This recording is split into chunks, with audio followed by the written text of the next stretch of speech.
ఎన్నికల ఫలితాల తర్వాత వైఎస్ఆర్సీపీ క్యాడర్లో జోష్ నింపిన మాజీ మంత్రి బుగ్గన రాజేంద్రనాథ్ రెడ్డి. మాజీ ముఖ్యమంత్రి స్వర్గీయ వైఎస్ రాజశేఖర రెడ్డి జయంతిని పురస్కరించుకుని జోన్ పట్టణానికి విచ్చేసిన మాజీ మంత్రి బుగ్గన రాజారెడ్డి.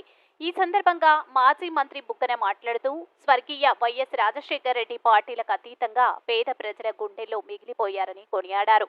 డోన్ నియోజకవర్గంలో ఎన్నో అభివృద్ధికి కార్యక్రమాలు చేశామని, వాటిని కొనసాగించాల్సిన బాధ్యత మీదేనని ప్రస్తుత ప్రభుత్వానికి సూచించారు. ప్రశ్నించే జవాబుదారీతనం లేకుంటే అవినీతి దౌర్జన్యాలే రాజ్యమేలుతాయి.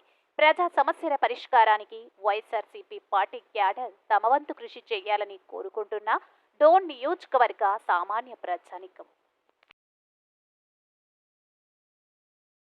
హాస్టల్ కట్టడం జరిగింది. గురుకుల పాఠశాల మీరు గమనించినట్లయితే సోషల్ వెల్ఫేర్ పాఠశాల ఇప్పటికే జరుగుతుంది. బీసీ వెల్ఫేర్ పాఠశాల ఇక్కడ హాస్టల్తో పాటు ఈరోజు ఆడపిల్లలకు జరుగుతుంది. అదేవిధంగా ఎక్కడ కూడా మామూలుగా కేంద్రీయ విద్యాలయం అనేది ఒక తాలూకా స్థానానికి రాదు, కానీ డోన్కు మనము శాంక్షన్ చేసుకొని పెట్టుకోవడం జరిగింది. బేతంచెర్లలో అదేవిధంగా బీసీల కోసం మగపిల్లల కోసము పాఠశాల, అదేవిధంగా బేతంచెర్లలో ఐటీఐ, అదేవిధంగా బేతంచెర్లలో పాలిటెక్నిక్, ప్యాపిల్లో veterinary polytechnic, shepherd training centre, IDTR institute of driving and traffic research Kothakota. Last cabinet మామూలుగా ప్రభుత్వం మారేటప్పుడు లాస్ట్ క్యాబినెట్లో బడ్జెట్ మాత్రం ఉంటుంది, కానీ స్థిరాస్తి మనము మన బడుగు బలహీన వర్గాలకు కానీ ఎవరికైతే ఎక్కువ అవసరమో ప్రభుత్వ సహాయము మనం ఇచ్చే స్థిరాస్తి చదువు అనే ఉద్దేశంతో అగ్రికల్చరు, హార్టికల్చర్, పాలిటెక్నిక్ కూడా లాస్ట్ క్యాబినెట్లో కూడా మనం శాంక్షన్ ఇవ్వడం జరిగింది. అంటే మౌలిక సదుపాయాలన్నీ పక్కన పెట్టి, ఏది రోడ్లు, నీళ్లు, వసతులు, వ్యవసాయం పక్కన పెట్టి ఓన్లీ చదువు, ఓన్లీ ఆరోగ్యానికి సంబంధించిన చూస్తే కూడా 100 పడకల ఆసుపత్రి, ఓన్లీ ఆరోగ్యానికి సంబంధిస్తే బేతంచెర్లలో ఏదైతే పిహెచ్సి ఉందో అది సిహెచ్సిగా అప్గ్రేడ్ చేయడం జరిగింది. ఏ విధంగా అన్ని ఆసుపత్రులు కూడా రిపేర్ చేయడం జరిగింది. జలదుర్గం కానీ, కొత్తబుర్జు కానీ, మల్కాపురం కానీ అన్ని పిహెచ్సిలు కూడా అప్గ్రేడ్ చేయడం జరిగింది. బిల్డింగ్లు ఆధునీకరణ చేయడం జరిగింది. ఇవన్నీ ఎందుకు? రాజశేఖర రెడ్డి గారి సిద్ధాంతం వచ్చేసి మనం ఎవరికైనా కానీ ఆస్తి రూపంలో ఇవ్వాలంటే అన్నిటికంటే పెద్ద ఆస్తి స్థిరాస్తి చదువు. అవసరానికి ఎవరైనా కానీ బీద వాళ్ళు ఎక్కడైనా పోతే నా ఆరోగ్యానికి ఎంత ఖర్చు అయినా పర్వాలేదు, ఎంత మంచి ఆసుపత్రికి పోయినా పర్వాలేదు, రెడీ చేసుకొని ఆపేసి వెంటనే మొదలు పెట్టేస్తారు కట్టడం. ముందరనే ప్రీఫాబ్రికేషన్ సిమెంట్తో అన్ని రకాల సైడ్ గోడలు కానీ అన్నీ తయారు చేసిన తర్వాత త్వరగా వచ్చి దాన్ని ఇన్స్టాల్ చేసి పెడతారు. తీరా అది పూర్తి కావాల్సిన సమయంలో ఎన్నికలు రావడము, ఎన్నికల తర్వాత మాకు వచ్చిన సమాచారం ఏమంటే కొత్తగా ఎన్నికైన వాళ్ళు ఎవరైతే ఉన్నారో వాళ్ళు దాన్ని ఆపే ప్రయత్నంలో ఉన్నారనేది మాకు వచ్చిన సమాచారం. వివిధ కారణాల వలన దయచేసి అటువంటి ప్రజా వ్యతిరేక పనులు చేయొద్దండి. అది శాంక్షన్ అయిపోయింది. అది వచ్చిన దానివల్ల పాతపేటకు వెంటనే కనెక్షన్ వస్తుంది, కొండపేటకు కనెక్షన్ వస్తుంది, గేట్ల కింద నుంచి పోయే అవసరం ఉంటుంది. ఎక్కడో ఊరవతల బ్రిడ్జ్ ఎక్కి ఊరవతల బ్రిడ్జ్ దిగాల్సిన అవసరం ఉండదు.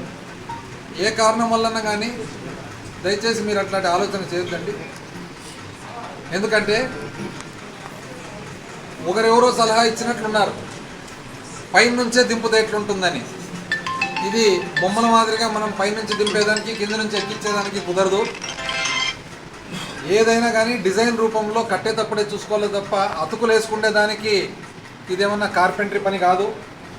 చెక్కకు ఇక్కడ నుంచి ఇక్కడికి, ఇక్కడ నుంచి ఇక్కడికి, మెటలు కడ్డీకి వెల్డింగ్ చేయొచ్చు అనే దానికి కుదరదు. అయినా అతుకులు వేయాలనే ఆలోచన కూడా ఎవరికి వచ్చిందో నాకు తెలియదు, కానీ ఆశ్చర్యకరంగా ఉంది. ఎందుకంటే నువ్వు అతుకేసినా ఎక్కడేసినా కూడా ఎక్కేదైతే ఊరవుతలనే, దిగేదైతే ఊరవుతలనే. ఇప్పుడు అతుకేసి అక్కడేమైనా దిగుతున్నావా? అతుకేసినా అతుకేయకుండా మళ్ళీ ఎక్కేదైతే ఊరవుతలనే, దిగేదైతే ఊరవుతలనే. మన అండర్ బ్రిడ్జ్ వల్ల ఏమవుతుందంటే ఎక్కేది అక్కడే, దిగేది అక్కడే. మనం అండర్ బ్రిడ్జ్ పెట్టడం ఎందుకు? అక్కడే దిగాలి, అక్కడే ఎక్కాలనే ఆలోచనతో. కాబట్టి దయచేసి ఇట్లాంటి ఆలోచనలు చేయొద్దండి. ఎవరన్నా మీకు ఒకవేళ సలహాలు ఇచ్చింటే కూడా ఇవి కరెక్ట్ సలహాలు కాదు. బిల్డింగులు కానీ, స్కూళ్ళు కానీ, బళ్ళు కానీ దయచేసి పిల్లలు వెంటనే చేరేదానికి మీరు చేయవలసిన పని వెరీ సింపుల్, కుర్చీలు టేబుల్ కొనడమే.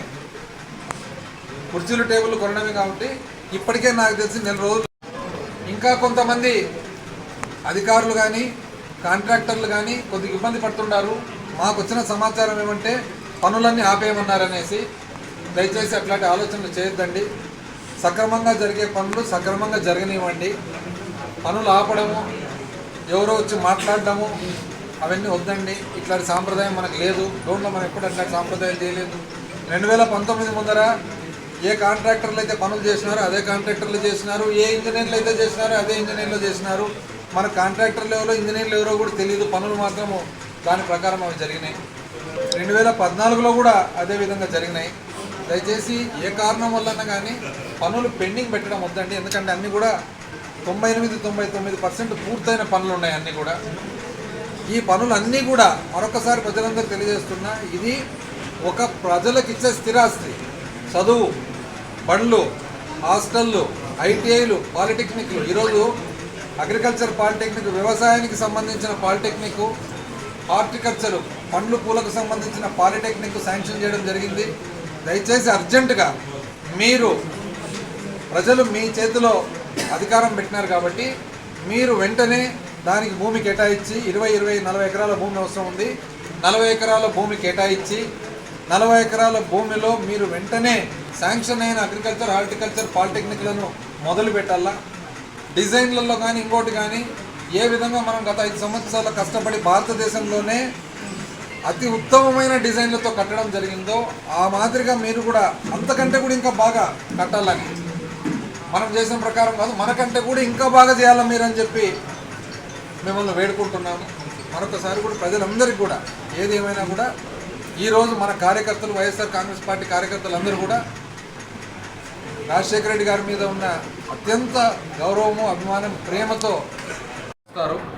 ఎలక్షన్కు 3 వారాల ముందర రావడము, ఎలక్షన్కు నెల ముందర రావడం మన సాంప్రదాయం కాదు.